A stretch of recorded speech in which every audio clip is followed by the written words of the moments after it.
So step one is to really understand what it is that's in the buyer's mind when they're looking to submit and put out a tender for you, the supplier, to then put through your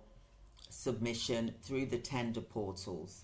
So the buyer, first of all, has to make sure that there is a need for a particular contract, understandably, because it's the public health,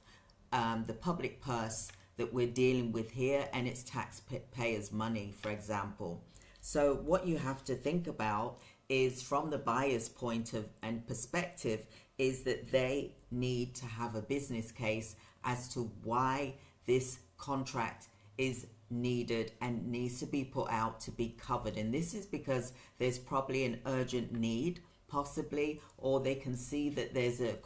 need that's coming up that could cause great difficulty. So they possibly need more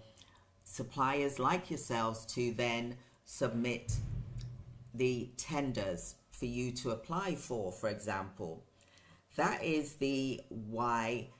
they need to have you as the supplier to apply for a particular contract. And there will be a presentation usually which is very helpful that will tell you about the government, the council that you're looking to contract with, and why it's needed and what the population is in that community. And that's why I always say to you, go and talk to your community first to see what the current needs are, because they can also tell you that, hey, we've explained this already to the council and this is the council. And then what you can do from that point is you can actually approach the council as well and say, hey, I've just spoken with the community and I understand that there's a contract that could possibly be coming up.